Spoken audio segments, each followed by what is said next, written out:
In 2021, the field of economics lost a rather significant figure. John Williamson was a highly regarded economist and senior fellow at the prestigious Peterson Institute for International Economics, but he's best known as the author of the term Washington Consensus, our subject for today. UNFTR. The Washington Consensus is one of those concepts that has been bouncing around policy circles since Williamson first presented it in 1989. As much as this is his primary legacy, Williamson was no one-hit wonder. But the term he coined and the tenets behind it were pretty important at the time and have been politicized and debated at great lengths in policy circles. Much like our discussions of neoliberalism and the free market monetarists that came out of the Chicago School, the Washington Consensus has deep meaning in the psyche of world leaders, policymakers, and economists, and it has similarly fallen in and out of favor over the years.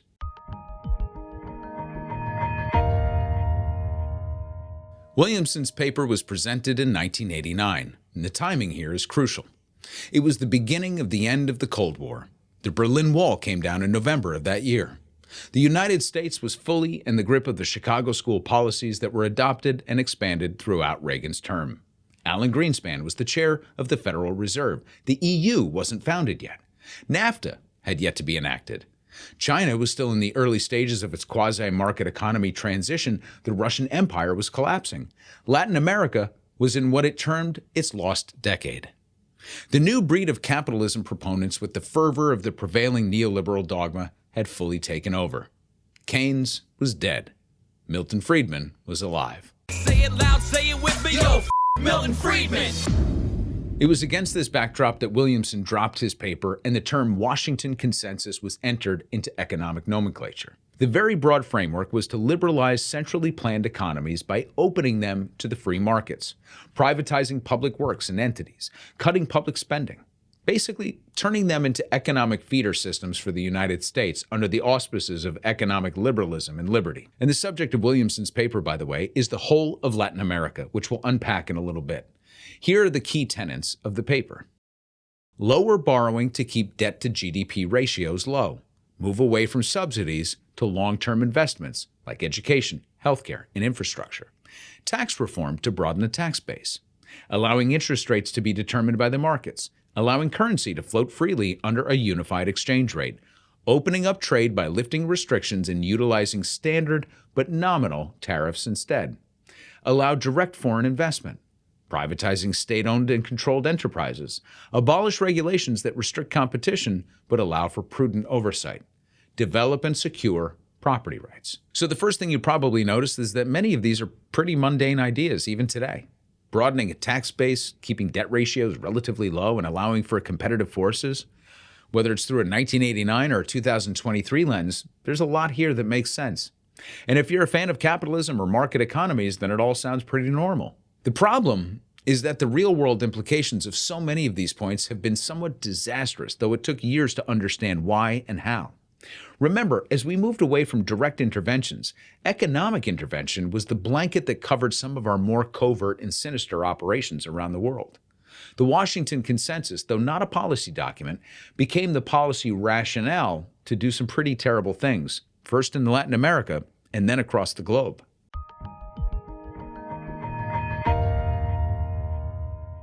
Most of Latin America operated under centrally planned economies leading into the 1980s. Essentially, this is a very top-down structure where a central authority plans and organizes the economy, everything from price and wage setting, allocation of goods and resources, and interest rates. Decisions aren't made based upon features such as supply and demand or prevailing rates. Rather, they're made by setting deliberate targets. Most economists will tell you that this is a lousy way to build an economy, and political agents have made careers out of savaging this approach, painting it as communism, socialism, authoritarianism, etc. Now, they're not entirely wrong, but like most topics we discuss, there's far more to it than just that. For example, Cuba is a centrally planned economy that has extremely high literacy rates and complete access to healthcare. I'm not making a judgment call for or against this system, merely pointing out that depending upon the measurements that are most meaningful to a society, economic output might not be the only concern. Likewise, China had a centrally planned economy throughout its highest growth decades, and to a large extent it still does, though it's moving through a slow market transition. Venezuela did as well, and found incredible success with anti-poverty programs, though it was entirely too dependent on its fossil resources. Russia, same story. So you can exist in the world with this type of economy, and depending upon your scale of measurement, it works to varying degrees. On the other side of the equation, you have market economies. These are the dominant economies in the world. North America, Europe, Japan, some of African countries, and even China to an extent all operate in a market system where consumers drive production, countries have access to global supply chains, and capital markets are rich and ever-flowing. Essentially, each Latin American country was experiencing a transition during the 1970s and 80s from authoritarian rule under central military commands to outright dictatorships such as Perón in Argentina. We've discussed at length the direction the U.S. moved during this period with the introduction of Reaganomics, which essentially melded together the philosophies of Milton Friedman and every high school bully. We know that the United States pushed its way through with monetary interventions such as massive currency manipulation and high interest rates. But there was another less talked about aspect of our recovery in the 1980s through the 1990s, and that's the accumulation of resources and access to cheap labor. And Latin America was central to our exploits.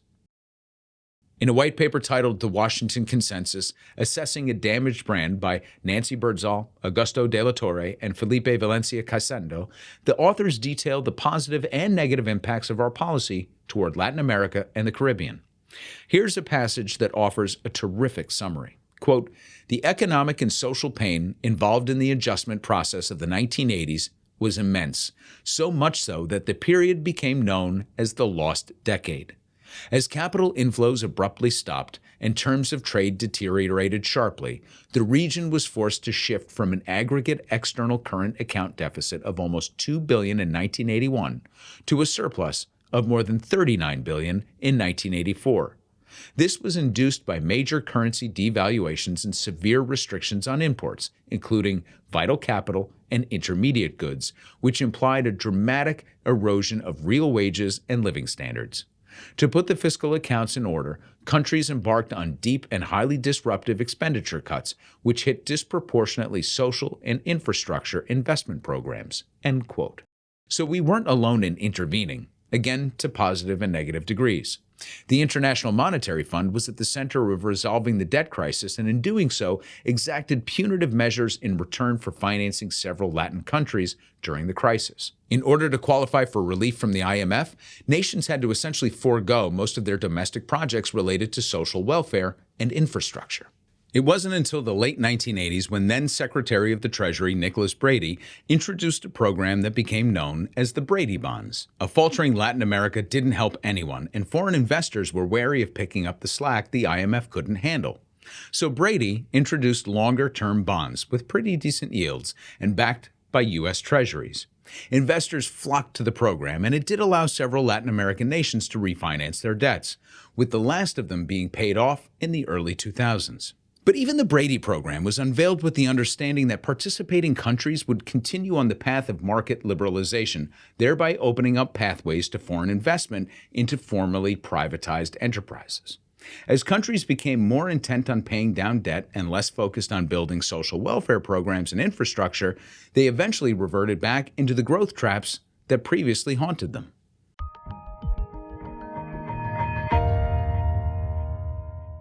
Latin America is often pitted against the so-called tiger economies in Southeast Asia, specifically South Korea, Vietnam, Hong Kong, and Singapore. The rationale being that they were similarly situated coming out of the debt crisis, with the tiger economies theoretically performing better over a period of decades. Essentially, the tiger economies had different suitors and less punitive extractions for support.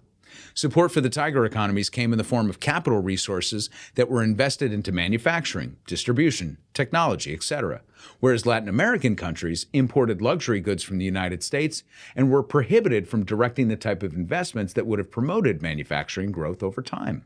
So during this period, there are a few very positive outcomes that gave the appearance of unquestionable neoliberal success. Most of the Latin American countries were able to beat back inflation and open their economies to free trade. Of course, so did every other country on the planet. And countries like the Dominican Republic and Chile outperformed their counterparts for many, many years on key metrics like GDP growth. Whether the two are correlated or not, it was also a period when most Latin American countries finally broke free of military-style dictatorships and authoritarian regimes. Ultimately, however, this era also marked a protracted period of rising inequality, destruction of the middle class, and loss of state-owned enterprises able to keep high levels of capital within the system. Forced austerity further suppressed the poor and lower classes, all in service of beating back inflation and inviting foreign capital investments into newly privatized enterprises. In all, it was a solid rebuke of centrally planned economies, though it exacerbated the living conditions of so many at the bottom rungs of society. According to the Economic Commission for Latin America and the Caribbean, a UN commission, the period between 1980 and 2000, the bookends for the Washington Consensus period, saw an increase in the percentage of poor people in urban areas from 29% to 37%, and an increase among rural poor of 59% to 63%. For persons living in what it terms absolute poverty, the percentages increased from 10 to 11.5% and 32% to 38% in these respective areas. There's one big head fake that neoliberals point to during this period to prove their case that opening up Latin American and Caribbean economies was a good thing overall. The most widely accepted economic marker of progress or decline, and that's GDP growth. Latin America was definitely in big trouble at the beginning of the 1980s. Much of this stemmed from the Mexican debt crisis, which set off a wave of cascading crises in the Latin American debt markets. The net effect of this crisis that spread throughout Latin America was rapidly declining GDP, worsened by dramatic inflationary pockets. So when GDP began to recover toward the late 1980s and remained mostly positive into the 90s, it was seen as a clear victory for the free markets.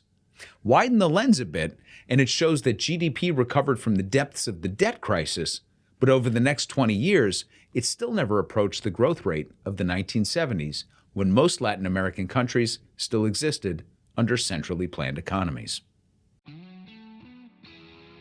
In retrospect, some good seeds were planted during this period, like the Brady Bonds to refinance sovereign debt, the expansion of markets and the focus on trade infrastructure. Then there were invasive species that crept in, like foreign investors that sucked out profits, or the destruction of social welfare programs at the behest of lending bodies. Then there's the greatest sin of harvest that any farmer will tell you: overproduction and saturation. Every crop needs tending, and soil needs to recover. If you don't care for these things, then eventually the soil turns fallow and unproductive. And in many ways, that's what happened in the 2000s. Profits were sucked out. Social institutions were ignored. Wealth accumulation occurred at the top, but not at the bottom, and the middle class was squeezed. Remnants of the Washington Consensus remain with us today, but mostly among conservative think tanks who are relying on an anachronistic playbook that is designed to feed American interests primarily. Upon his retirement, Williamson gave an address in which he spoke to the legacy of the Washington Consensus. I'm going to let his words do the work here for a minute. Quote, "The Washington Consensus, as I originally formulated it, was not written as a policy prescription for development. It was a list of policies that I claimed were widely held in Washington to be widely desirable in Latin America as of the date the list was compiled, namely the second half of 1989. Bottom line, Williamson wasn't creating a policy prescription. He was reflecting what he believed to be the prevailing wisdom of the era. And in this, I think he was spot on. And that, my friends, is the Washington Consensus. And here endeth the lesson.